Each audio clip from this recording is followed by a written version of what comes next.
So now what we're going to do is I'm actually going to go ahead and give him all of these as a gift. I'm really hoping that he's not going to reject my gifts because we're not that great of friends. And I'm hoping I can give him like all of these at once, not just one. Here, buddy. Is it going to give him just one?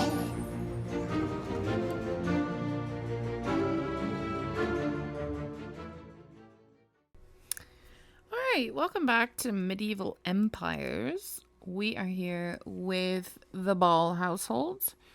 I do have to play them, I think, one more day. Let me, I forgot to open my spreadsheet. Alright, so yeah, we're still in the Ball household today, and I have figured out the ingredients, how we can give ingredients to people. So each household, as I did mention, is their own color. So this household is brown. There are some households that are green. There's some that are yellow. They all are like, their colors of their families are coordinated by their clothing. So I went after the last episode, I went over and I tried to take the food that we gave to the royal steward and put it in his fridge.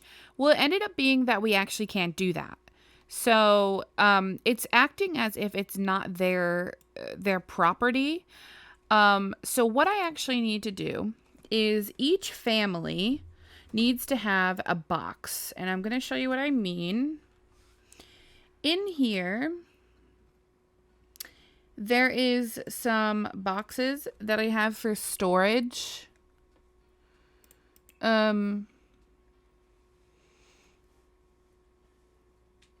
These ones. So I need $30. Now, this is all like, it's okay if I give them a little bit of money because it's to help me with setting up the whole entire like process of this all.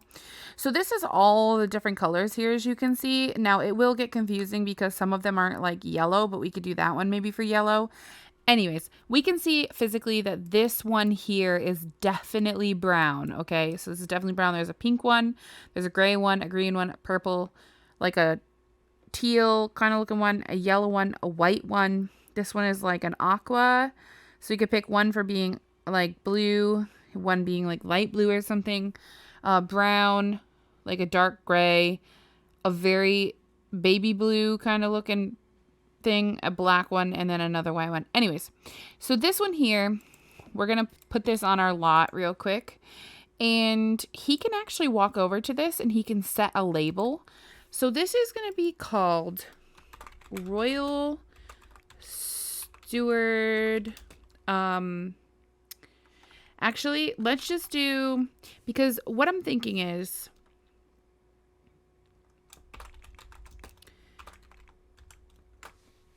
this is like based off of the color of this is based off the color of the family. So they're brown. And so when we have food to give to people, we'll put it in here and then we can give it to the people. They can have it in their inventory. And then we will have to swap over to the other household, take the food out, put it in their fridge, put the box back in their inventory, and then they can hand it back to the person. I know that's very tedious, but that's like the only way I can think of, because Control Sim does not allow you to, it does not give you the opportunity to take the food out of it. And you can't, I could sit here and give you like 15 different things with gifts, but it would take forever. So we're actually going to go ahead and put this in his inventory real quick because he left all the food over on the Royal Steward's table. Okay, so now we need to jump back over to the Royal Steward's house and we need to be invited inside. We need to throw all of the ingredients inside of this box. And then we can gift this to them with all of the food inside. Then when you jump over to that household, you are able to pull out all of the food and put it in the refrigerator. Okay, so we need to go ahead and knock on the door. You could also, I assume, give Christmas gifts this way as well, you know? Okay, So now what we need to do is we actually need to put all of this back into our inventory because all of this is what we put on the table, which is really annoying.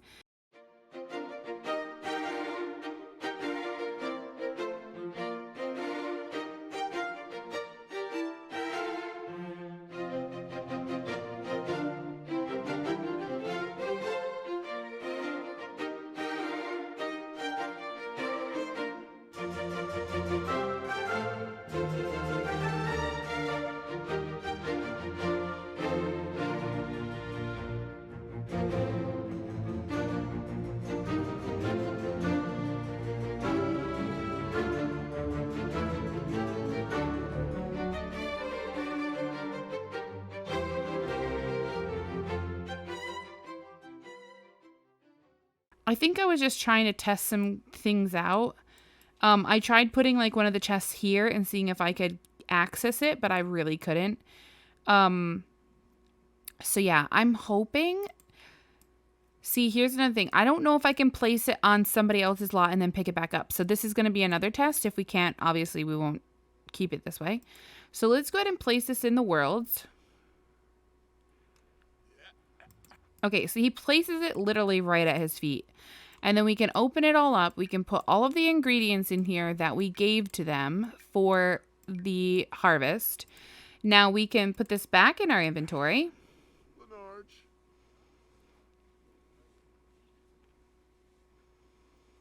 And now he's got all of this in here. And when, you know, she opens it up, it should be all in there. And then we are going to go ahead and give it to the maid. Or the servant, I guess, because she would be the one that I think that would get it. So it is a affectionate kind of thing, which I kind of think is funny. But it says ball households. And then we just go ahead and give that to her. This is like our donation to the royal steward.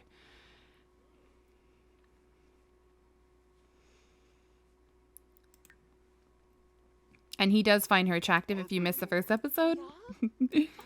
And it looks like a normal old box, like, and then you see it go away.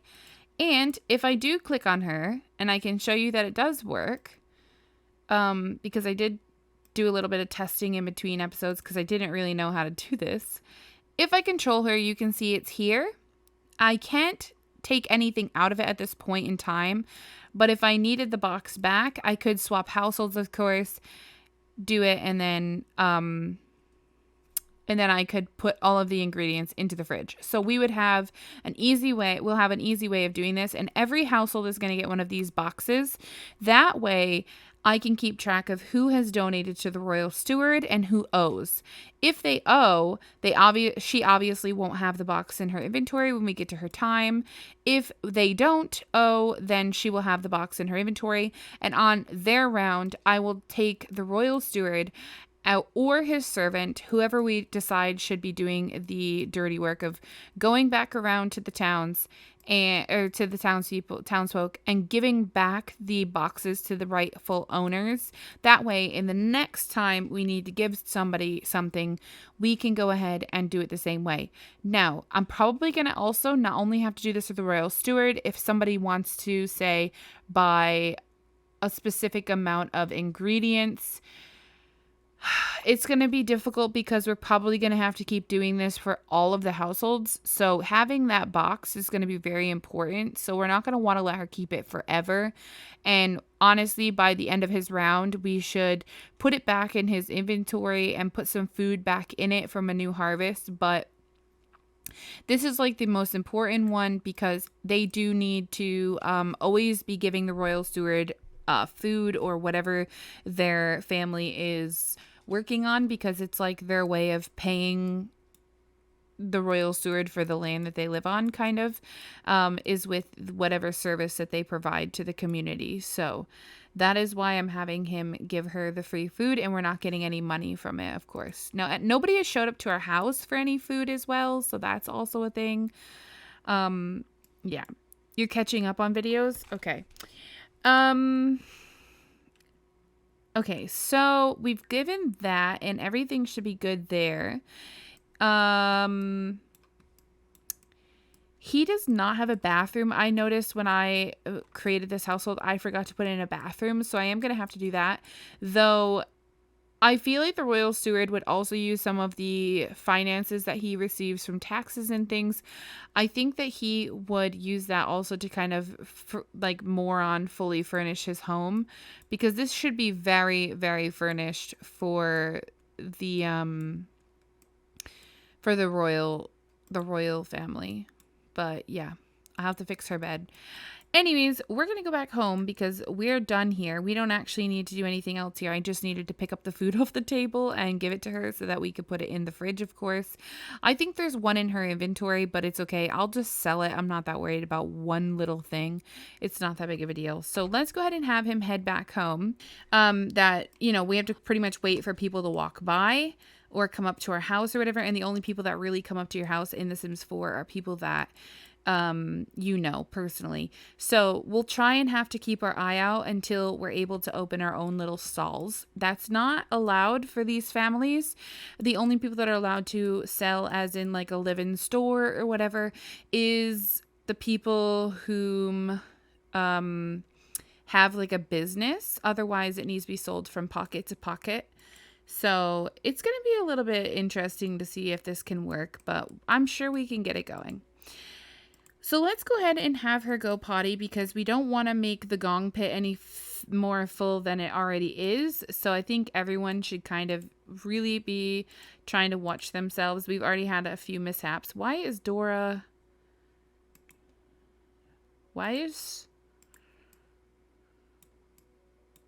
What?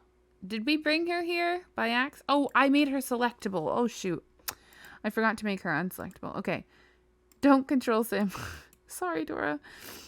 All right. So she wants to do something romantic. So this is my next thing that I have to figure out.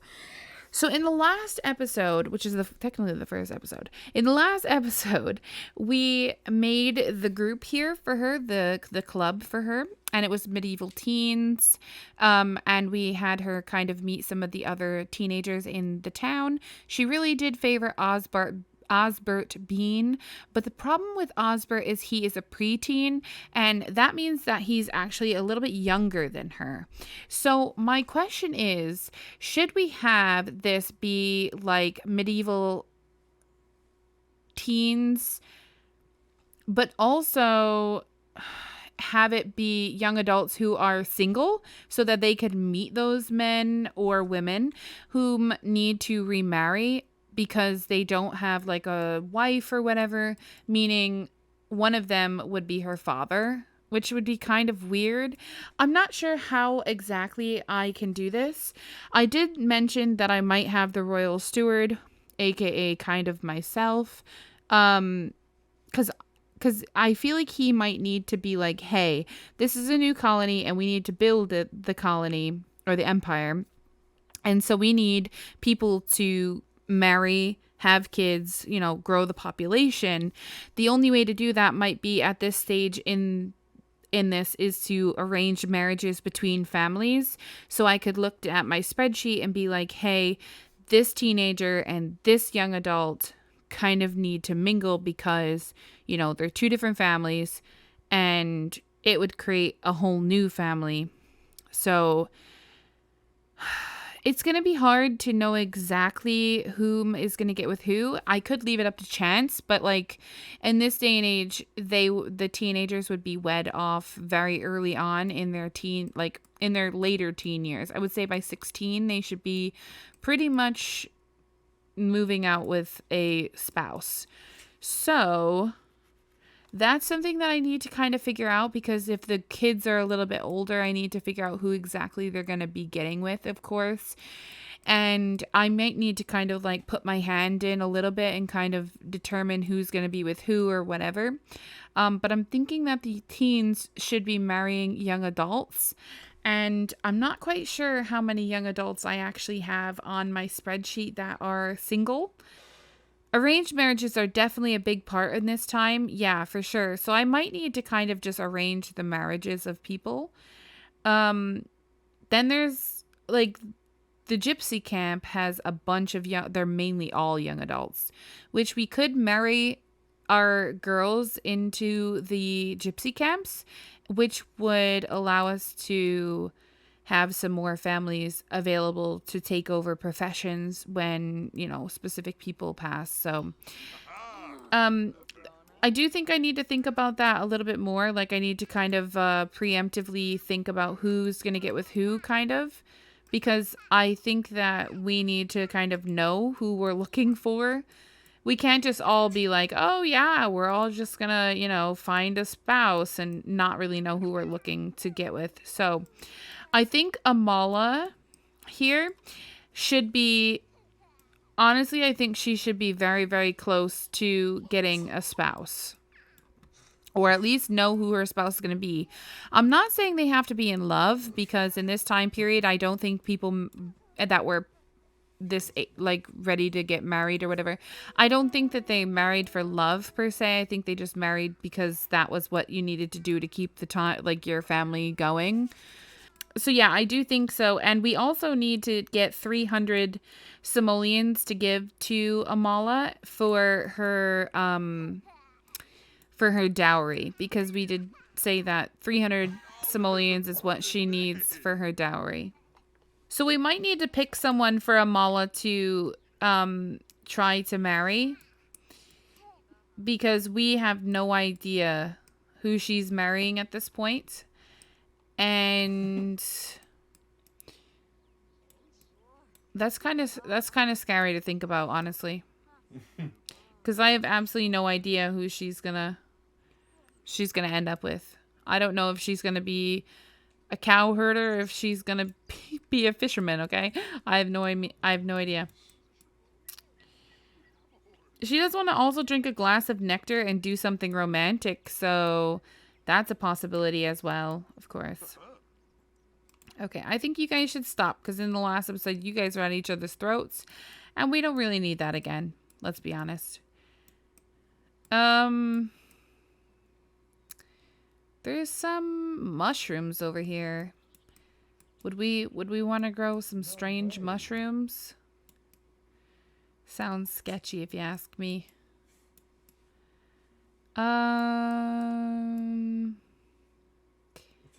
Wait. Who's this? Hold up. He's one of our people. Is he coming to our house? I think he's coming to our house. Oh. He turned at the last second. Well, you know what? We should. We said that this round we can't really give people any ingredients because nobody has a banking account open yet, but we can introduce ourselves so they'll actually come over and then they'll actually want to buy things from us. Is this Alice? Yeah, that's Alice. I don't know why everybody in this household doesn't like Alice.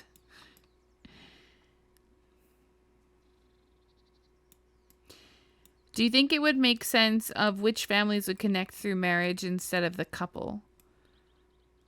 You mean like the Sheffields, because they're the farm, like they're the cow people, would get with somebody who does farming? Is that what you're saying? Like based off professions? How the families would benefit from the marriage?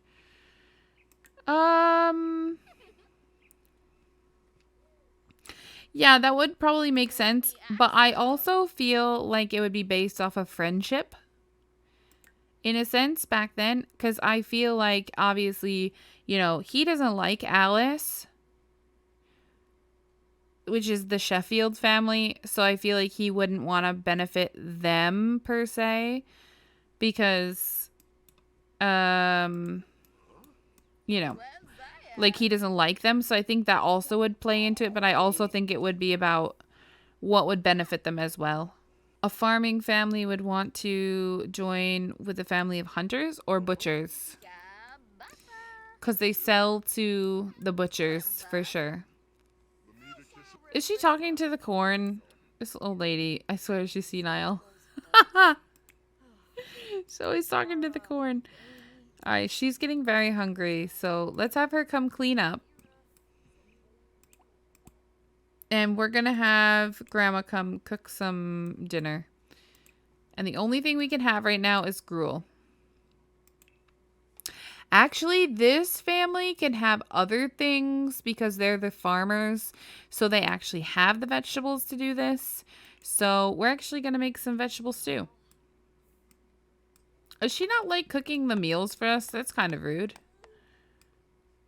Oh, she's so sad. All right, guys, come inside and sit down and wait for... What is he doing? Oh my gosh, this has a straight jacket. That's pretty scary. Can he sit on these? No. Okay, maybe he can sit here then. He's getting tired too. No, no, no. Sit, sit, sit. This family is going to be always living better, I feel, like food-wise than everybody else. Because they literally just harvest their own stuff and then they can make whatever they want. Now, I am going to allow there to be a save from death for both my decades and my medieval empires. So when, you know, we do like death rolls, if we don't want the person to die, of course, we can be like, no, no, no, save, save, save. And we can have it spend. It's going to be very expensive, though. It's not going to be something that anyone's just going to be able to spam, you know, forever. But it will be very expensive, so we'll have to pick and choose who exactly we really, really want to be saved. All right, go ahead and clean up. We should have someone. This is going to sound really silly. But we should have someone, when we get to the point of being able to live in Mount Komorebi, we should be able to have someone be an ice farmer and allow them to farm ice and sell ice. And then we can put it, like, every single time we could purchase like an ice block and put it in the fridge, and then we'd have ice in our fridge. That's actually a really good idea. I need to write that idea down. Because that will be so good for us. Then we won't have to worry about the fact of, you know, why does he keep bouncing in and out of that? We won't have to worry about the fact of, like, our food always going bad once we're able to have that. Of course, that's nowhere in the near future. So that's why I said write it down, because I'm going to forget. Okay. Oh, were you going to talk to Alice? Where's Alice? Alice, seriously, lady. Can you please put your appropriate clothes on? I need to make sure that we've changed everybody's outfits, of course. Because this is what she should look like. That is not what she looked like. I need to go through and make sure everyone's outfits are proper. Oh, she's crying. I don't know why she's so sad. Did I set it for these guys? Okay, I haven't even set it for these guys, so I should do that too. Let me take a second and let me use MC Command Center to kind of copy and paste outfits real quick. All right, so Amiria, let's have you go ahead and read. You can't read him to sleep because you don't know how to read. Put him into bed. Did somebody not eat? Did he not eat? Okay, wait. He needs to eat his chunky vegetable stew. I know. We'll have you go potty again while you wait. And Dad can go potty again. She's outside playing in the water, and that's fine. What else is she gonna do, right? Alright. Eat your little stew. He's a picky eater? Oh my gosh. How can you be a picky eater in this time and age? Let's be honest. There was no time for you to be picky when it comes to food back then. Why don't you sit right here with him? Why is he bouncing up and down? It's so funny. We don't even have logs to light the fireplace. Ugh.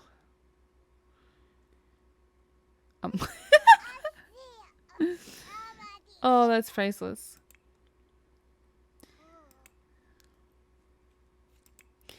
All right. Dad, is this your bed? I think it is. Go ahead and sleep. And you can sleep. We're going to have you put him into bed and go to sleep. All right. I think we'll swap over at 4.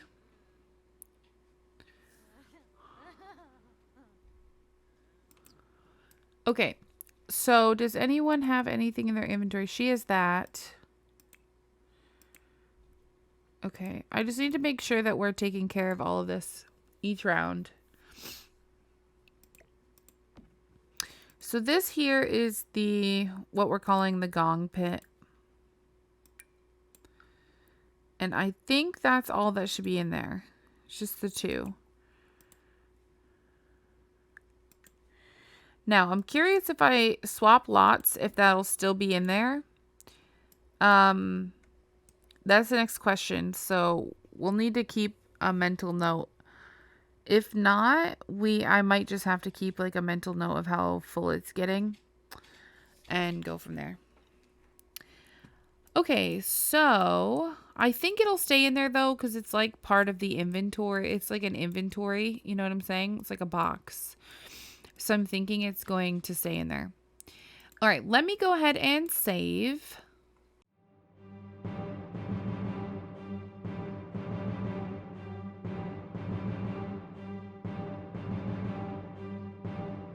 For the chickens, I do believe, and the ducks. So we'll be exchanging the ducks for meat, of course. And I think we can also get feathers out of this. And then this is, of course, chickens. So what do you raise chickens for? Well, eggs and whatever. She could take on an apprentice. She might be able to do that, yeah.